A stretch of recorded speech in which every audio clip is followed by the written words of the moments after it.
We are on the verge of the most important U.S. election, I think, in our short history of America, certainly in my lifetime. We have struggled with two very flawed candidates, one of them a globalist in every sense of the word, and her policies would bring about a borderless world with a single ruler in time, and the other more of a nationalist, but also with some flawed characters. So righteous people across America have struggled with just a few options. And leader after leader in America has insisted that as citizens and as Christians, nonetheless, we must vote. You know, in both the book of Daniel and the Psalms, the Bible says that God sets up kings and he takes them down. Whoever is elected on November 8th, it is God's will for his eternal purposes that often are a mystery to us. And if we have flawed candidates, can we look at the issues and vote on the issues we have right now, from life to marriage to our relationship with Israel to the Supreme Court? I think so. So joining me to discuss these issues for the next hour, Pastor J.D. Farag from Calvary Chapel, Kaneohe, Hawaii, and Pastor Jack Hibbs, Calvary Chapel, Chino Hills, California. Gentlemen, thank you for joining me today. Thank you, Jan. I have listened to both of you. Of course, I listen to you on a regular basis, but I've listened to you in more recent weeks here, and you have both given pretty passionate messages on the responsibility of the Christian to vote. It's not an option. It's kind of an assignment from the Bible. And would you both agree with me that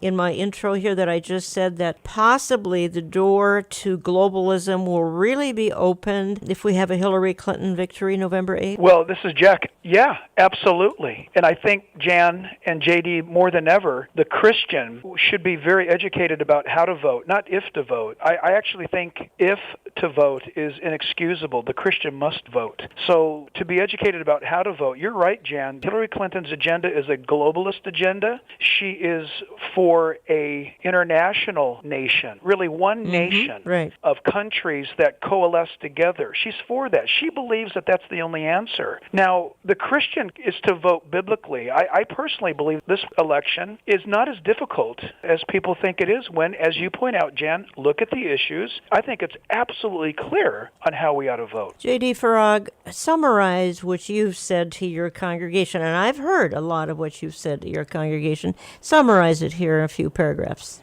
So, over the last several weeks, I have been very clear about how not only is this the most important presidential election of our lifetime, but moreover that there has never been such a stark contrast between two candidates in our lifetime. I made the comment to my congregation about how that we will all stand before God and give an account for not just if we voted, but how we voted. And it was really interesting because after that particular prophecy update, I had somebody in my church approach me, never been a voter, never registered to vote, and he stated to me that he never saw it that way, and immediately went out and registered to vote. Had another couple in my church, this is about a month ago, after saying something to that effect, and they came up to me afterwards and said, we're going to register to vote today, and we also never thought of it from that perspective. So again, this is, I believe, the handwriting is on the wall, for lack of a better way of saying it. The handwriting is on the wall, and the jury is out on how this nation will vote. Jack Hibbs, you are in favor, and we all are, I guess, of voting for the most Christian-friendly platform, and I think it's rather clear which of the two platforms would be most suitable for Bible-believing Christians, and I can expand on this throughout the hour here, but talk to me a little bit about the importance of this Christian-friendly platform and the importance of walking down that aisle. Yeah, very good question. All of you who are listening to this program, which I'm so grateful that you are, and that Jan has got the platform to inform you, you all need to know something about this particular platform right now for the Republican Party. Number one, the chief architect of this Republican platform for 2016 is a very dear friend of mine and Christian brother and president of the Family Research Council, and that's Tony Perkins. In fact, the liberals have named it the Perkin Platform, the Perkins Platform. They've mocked it. Why? Because it is the most pro-Israel, it is the most pro-family, it is the most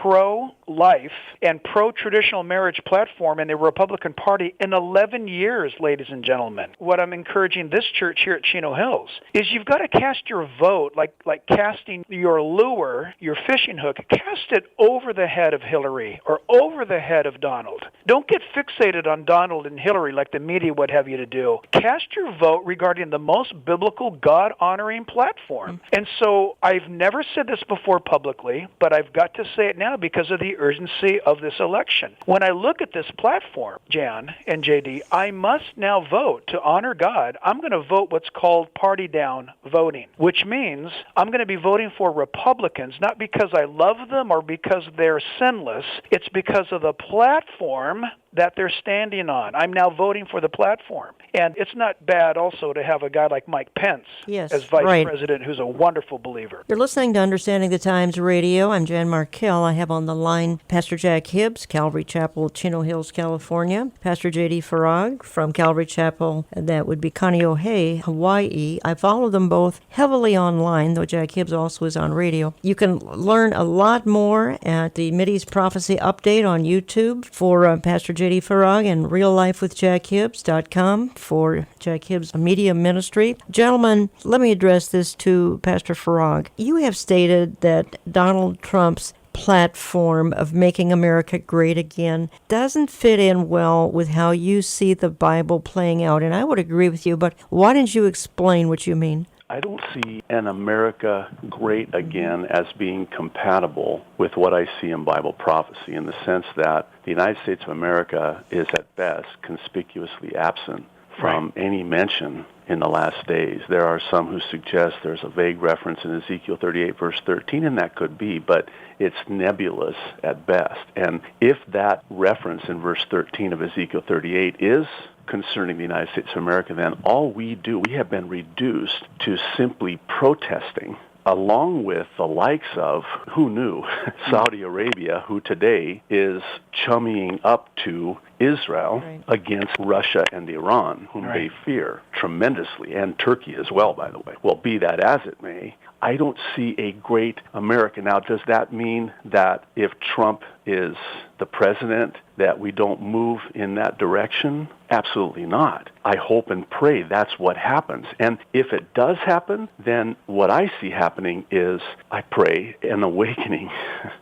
It's like the Apostle Paul said to the church in Romans 13, about how the night is almost over and it's time to sober up and wake up, because our salvation draws nearer than when we first believed. And it could very well be that there is an awakening. There's a shaking up, a waking up. And I pray that what happens today in the Middle East with the Muslims, who by the multitudes are coming to Christ, I pray that happens in America. And if Trump is president, I think there's more of a propensity for that to happen. But I don't see America rising to the level of where it was once prior. Yeah, absolutely. First of all, let's all remember something. The election is going to be on Tuesday, November 8th. When we wake up on Wednesday, November 9th, Jesus is still seated on his throne. Amen. Okay, the second thing is that I'm looking at this election having one of two outcomes, and to be frank with you, both of them win for me. Let me explain. Number one is the fact that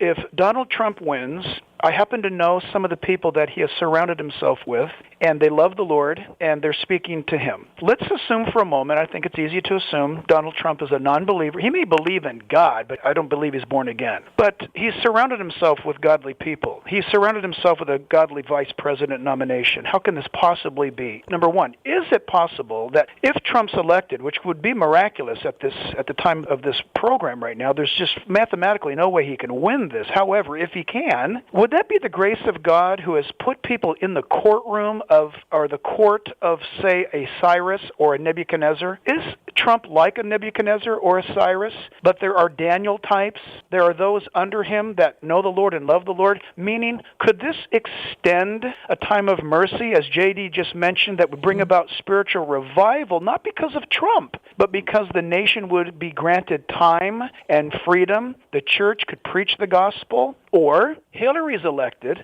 absolutely godless, antithesis of biblical worldview issues, and has voiced her opinion against Christianity and our Constitution. And it's no secret that she's going to sequester Christian radio, just like this one, certainly like our broadcast. That's right. What does that mean? Well, I think it still means a great victory. It's either Trump, we get time to preach, or Hillary, we run out of time, which means, though, for me, a purification of the church. I believe if Hillary gets elected, the church is going to go through a refining process that is going to be absolutely necessary. So as a pastor, here's what I'm commanded to do, is to instruct our people to do the right thing regardless of the outcome, to vote biblical worldview, to take the talent that God has given me, which is an opportunity. In this case, it's voting. It is inexcusable to bury it. I must go vote. It's either 1, 5, or 10 talents. God reviews our lives. Even if you have one talent to invest and it's voting, go vote a biblical worldview. Regardless of the outcome, you can look at God in the face and say on the day of judgment that you did the right thing. I think it's a win-win for the church no matter what.